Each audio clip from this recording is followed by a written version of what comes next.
नमस्कार। आज हम हनुमान जी की एक ऐसी कहानी पर बात करने वाले हैं जिसके बारे में शायद बहुत कम लोग जानते हैं। ये कहानी है उनके ब्रह्मचर्य के प्रण के पीछे की। तो चलिए सीधे इस कह सकते हैं रहस्य में उतरते हैं। हम सब हनुमान जी को एक ब्रह्मचारी के रूप में पूछते हैं, है ना? पर क्या ये जानते हैं कि एक समय ऐसा भी था जब उनका विवाह तय हो गया था? और यही जो विरोधाभास है ना, यही हमारी आज की कहानी का सबसे दिलचस्प हिस्सा है। तो सबसे पहले ये समझना जरूरी है कि हनुमान जी का स्थान क्या है। वो एक ब्रह्मचारी हैं, मतलब जिन्होंने ब्रह्मचर्य का व्रत लिया हो, और उन्हें सेवा और भक्ति का सबसे बड़ा प्रतीक माना जाता है। और यहीं से कहानी दिलचस्प हो जाती है। उनके इतने पक्के प्रण के बावजूद उनके लिए एक दुल्हन चुनी गई थी, और यहीं से कहानी का जो असली संघर्ष है वो शुरू होता है। अब ये समझने के लिए हमें थोड़ा पीछे जाना होगा। उनके बचपन में जब वो अपने गुरु सूर्यदेव से शिक्षा ले रहे थे, उसी दौरान उन्होंने एक बहुत ही पवित्र प्रण लिया। एक ऐसा प्रण जिसने उनके जीवन का मकसद तय कर दिया। और वो प्रण था, मेरा जीवन प्रभु श्री राम की सेवा और भक्ति के लिए होगा। यही वो शक्तिशाली प्रण था जिसने उनके जीवन को दिशा दी।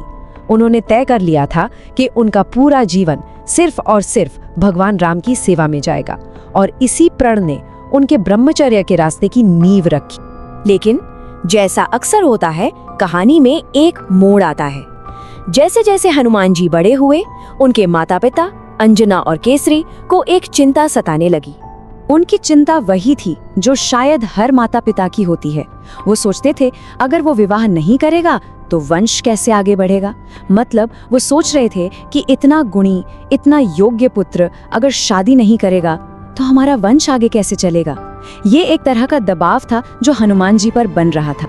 और यहाँ पर कहानी में एक ऐसा मोड़ आता है जिसकी किसी को उम्मीद नहीं थी। हनुमान जी ने हाँ कह दिया। उन्होंने अपने माता पिता का मान रखने के लिए उनकी आज्ञा को सबसे ऊपर रखते हुए शादी के लिए अपनी सहमति दे दी। सोचिए, एक तरफ अपना प्रण और दूसरी तरफ माता पिता का धर्म, कितना बड़ा द्वंद्व रहा होगा। अब जाहिर सी बात है, हनुमान जी जैसे महानायक के लिए कोई साधारण लड़की तो हो नहीं सकती थी। उनके लिए जो दुल्हन खोजी जा रही थी वो भी उतनी ही असाधारण होनी चाहिए थी। और फिर वो असाधारण कन्या मिली, सुवर्चला। कौन थी वो?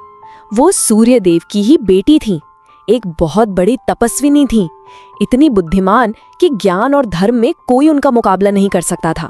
मतलब हर तरह से वो हनुमान जी के लिए एक बिल्कुल सही जोड़ी थी। पर कहानी इतनी आसानी से आगे कैसे बढ़ती? सुवर्चला ने शादी के लिए हाँ कहने से पहले एक शर्त रख दी। एक ऐसी शर्त जिसने इस पूरी कहानी को एक नई ही दिशा दे दी। ये थी सुवर्चला की शर्त। उन्होंने हनुमान जी के सामने एक बहुत बड़ी चुनौती रख दी। ये सिर्फ एक शर्त नहीं थी, ये उनके ज्ञान और उनके समर्पण की असली परीक्षा थी। शायद वो भी ये जानना चाहती थी कि हनुमान जी का असली मकसद क्या है। अब इस शर्त को पूरा करने का तरीका भी बड़ा अनोखा था। हनुमान जी को अपने गुरु सूर्यदेव के चारों तरफ घूमना था, उनकी परिक्रमा करनी थी, और ऐसा करते करते ही सारा का सारा ज्ञान हासिल करना था। सुनने में ही ये काम लगभग नामुमकिन लगता है ना?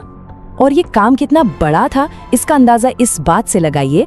कहते हैं कि उन्हें 24,000, जी हाँ 24,000 साल के बराबर का ज्ञान हासिल करना था। ये ज्ञान का कोई छोटा मोटा तालाब नहीं, बल्कि एक अथाह सागर था। और अब देखिए हनुमान जी का पराक्रम। जिस ज्ञान को पाने में हजारों साल लग सकते थे, वो सारा ज्ञान उन्होंने बस कुछ ही पलों में अपने अंदर समा लिया। उनकी ये तेजी और ये क्षमता देखकर तो सारे देवता भी हैरान रह गए। तो शर्त पूरी हो चुकी थी। हनुमान जी के पास अब सारा ज्ञान था, और इसी ज्ञान से जो उन्हें एक नई सोच, एक नई स्पष्टता मिली, उसी के साथ वो उस मोड़ पर आ खड़े हुए जहां उन्हें अपनी जिंदगी का सबसे बड़ा, सबसे आखिरी फैसला लेना था। तो जब हनुमान जी ने शादी के लिए मना किया तो सुवर्चला ने बहुत ही शांत भाव से एक सवाल पूछा, क्यों मेरे प्रभु? उनका ये छोटा सा सवाल इस कहानी के सबसे भावुक पल को सामने लाता है, और इसी के जवाब में पूरी कहानी का सार छिपा है। और हनुमान जी का जवाब सुनिए, मेरा जीवन भगवान राम की सेवा के लिए है, विवाह मुझे उस रास्ते से भटका देगा।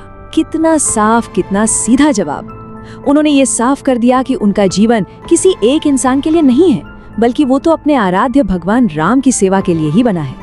उनका जो परम कर्तव्य है वो किसी भी व्यक्तिगत रिश्ते से कहीं ज्यादा बड़ा। और इस कहानी की सबसे खूबसूरत बात शायद यही है, सुबरचला ने गुस्सा नहीं किया, कोई शिकायत नहीं की।